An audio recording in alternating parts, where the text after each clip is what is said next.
ఈరోజు యాదవ విద్యావంతుల వేదిక మహబూబ్నగర్ జిల్లా శాఖ ఆధ్వర్యంలో యాదవ అవగాహన తరగతులు నిర్వహించడం జరిగింది.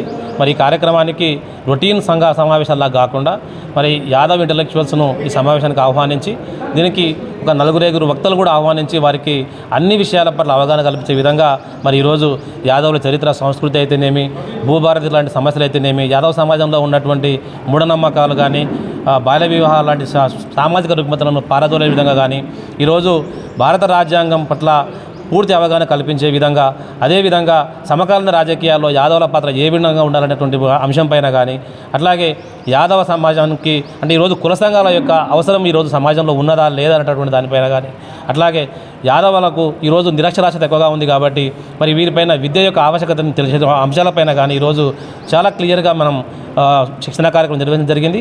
మరి ఈరోజు ఎవరైతే శిక్షణ పొందినరో, ఎవరైతే ఇక్కడ అవగాహన ఎవరైతే హాజరైనరో వారందరూ కూడా వారి వారి స్థాయిలో మండల స్థాయి, జిల్లా స్థాయిలో కానీ సమావేశాలు ఏర్పాటు చేసుకొని యాదవ సమాజాన్ని అంతా కూడా జాగృతం చేయాల్సిన అవసరం ఉందని సందర్భంగా మీకు తెలియజేస్తాను. విస్తృతంగా చర్చ జరుగుతున్నది కులగణన గురించి.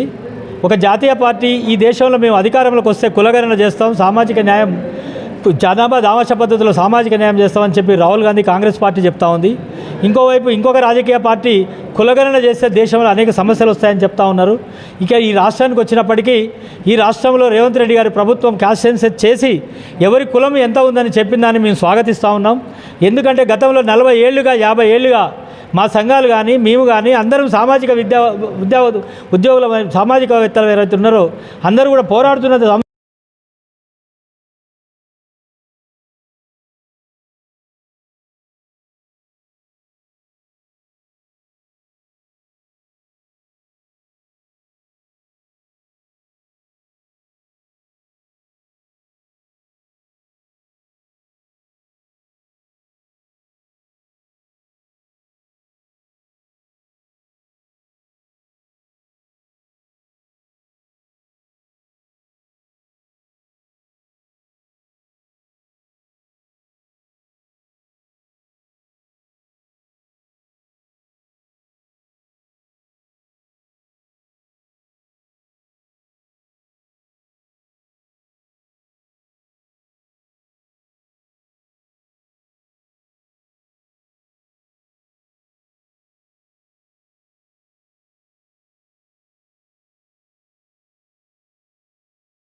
రాష్ట్ర ప్రభుత్వం చేసినటువంటి కులగణనలో ఏ కులం ఎంత పర్సెంట్ ఉంది, ఎన్ని లక్షల మంది ఉన్నారని చాలా స్పష్టంగా వచ్చింది.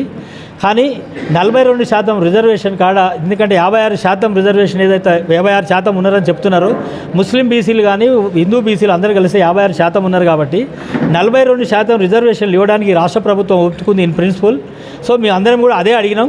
సో 42% రిజర్వేషన్లు గారు క్యాబినెట్ ఆమోదం చేసి కేంద్ర ప్రభుత్వానికి పంపుతున్నారు. ముందుగా అన్ని రాజకీయ పార్టీలు చేయాల్సిన పని ఏంది, వాళ్ళ పార్టీలలో 56% ఉన్న బీసీలకు అట్లీస్ట్ 42% మీ పార్టీలలో టికెట్లు ఇవ్వండి, మీ రాజకీయ పార్టీలో పోస్ట్ పదవులు ఇవ్వండి. ఇచ్చిన తర్వాత అవకాశం ఉంటుంది. ఇంకోటి ఏంటంటే ఈ కులాలకు సంబంధించిన విషయం కూడా ఏంటంటే మీరు చెప్తున్నది ఏంటంటే బీసీ అనే పేరు మీద 1-2 కులాలే రాజకీయ అధికారాన్ని పొందడం అనేది తప్పు. కాబట్టి ఎవరి జనాభా దామాష పద్ధతిలో వాళ్లకు రాజకీయ, ఆర్థిక, విద్యా, ఉద్యోగ రంగాల్లో అవకాశాలు వస్తాయో అదే సామాజిక న్యాయం డాక్టర్ బిఆర్ అంబేద్కర్ చెప్పిండు, రాజ్యాంగం చెప్పింది. కాబట్టి వివిధ కుల సంఘాలు కానీ రాజకీయ పార్టీలు కానీ మాట్లాడేటటువంటి వాళ్ళు కానీ తెలివితోటి ఎవరి జనాభా దామాష పద్ధతిలో వాళ్ళు హక్కు పొందే విధంగా మనం ప్రయత్నం చేయాలి. దాన్నే మనం స్వాగతించాలి. వివిధ రాజకీయ పార్టీలు కూడా రిక్వెస్ట్ చేస్తూ ఉన్నాయి. ఇలా కాంగ్రెస్ ప్రభుత్వాన్ని కానీ టీఆర్ఎస్ ప్రభుత్వాన్ని కానీ, యాదవ్లో మేము 12% ఉన్నాం, మీ రాజకీయ పార్టీలలో మా 12% పదవులు ఇవ్వండి, రాజకీయ పార్టీ పదవులు ఇవ్వండి, పొలిటికల్ పదవులు ఇవ్వండి, మిగతా కులాలు ఎవరెంత శాతం ఉన్నారో అన్ని పదవులు ఇవ్వని చెప్పి మేము రిక్వెస్ట్ చేస్తూ ఉన్నాం. జరిగింది. ఈ సందర్భంగా మరి అందరికీ కూడా ఈ ప్రస్తుత టైం లోపల అంటే ప్రస్తుతం 42% బీసీ రిజర్వేషన్ ఈ సందర్భం లోపల మరి ఆయా కులాల లోపల చైతన్యం రావాల్సిన బాధ్యత ఎంతైనా ఉంది. ఆ చైతన్యం దిశగా ముందుకెళ్లాలనేటువంటి ఉద్దేశంతోనే ఈరోజు యాదవ విద్యావంతుల వేదిక యాదవ విద్యావంతులు అందరికీ కూడా అవగాహన సదస్సు ఏర్పాటు చేయడం జరిగింది. మరి అందరూ కూడా వీళ్ళు ఆయా మండలాల్లోకి వెళ్ళి మరి ఆయా గ్రామాల లోపల విద్యావంతులందరూ చైతన్యం చేస్తారని చెప్పి మేము ఆశిస్తూ ఉన్నాం. ఈ రాష్ట్రంలో యాదవులు 12% జనాభా ఉన్న యాదవులని గుర్తించి ఈ రాష్ట్ర ప్రభుత్వాలు మా కులంకు మాకు కావాల్సిన నిధులు మాకు ఇస్తే ఏ పార్టీ ఇస్తే ఆ పార్టీకి మేము ఎప్పుడైనా ఆ పార్టీ వెంబడి ఉండడానికే మేము సిద్ధంగా ఉంటాం. మాట ఇస్తే మాట ప్రకారంగానే ఉంటాం. ఈ రాష్ట్రంలో యాదవులు ఏ కులాల కన్నా మా కులం అంటే మేము కష్టం చేసుకొని బతికే కులమే, ఎవరిని మోసం చేసి బతికే కులం కాదు మాది. ఇంకొకటి ఏంటంటే మా విద్యావంతులు ఈ రాష్ట్రంలో కానీ ఈ జిల్లాలో కానీ ఈ పాలమూరు పట్టణంలో కానీ విద్యావంతులారా ఎవరైనా ఉద్యోగస్తులు ఉంటే విద్యావంతుల వేదిక పెట్టినరు. ఈ వేదికలో మీరు పోలీస్ డిపార్ట్మెంట్ కానీ టీచర్లు కానీ అటెండర్లు కానీ యాదవులు విద్యావంతులు ఎవరున్నా ఉద్యోగాలు చేసేటోళ్ళంతా ఈ సంస్థల జైన్ కానీ మీరు ఏ విధంగా జైన్ అవుతారో ఆ విధంగా జైన్ కానీ మీ వల్లనే ఈ రాష్ట్రంలో ఉన్న యాదవులకు బాట చేసిన బునాది అవుతుంది. ఈ రోజుకెళ్ళి మేము ఎప్పుడు కూడా మీ ఎలా ఉంటామో మేము గ్రామాలలో కానీ పట్టణాలలో కానీ ఈ యాదవుల విద్యావంతులు అంటేనే ఒక గొప్ప మంతులు దేవునితో సంబంధం అని చెప్పి మేము ఎప్పుడు గౌరవిస్తాం విద్యావంతులని. మీరు ఎప్పుడు జరిగింది. ఈ సందర్భంగా మరి అందరికి కూడా ఈ ప్రస్తుత టైం లోపల అంటే ప్రస్తుతం 42% బీసీ రిజర్వేషన్ ఈ సందర్భం లోపల మరి ఆయా కులాల లోపల చైతన్యం రావాల్సిన బాధ్యత ఎంతైనా ఉంది.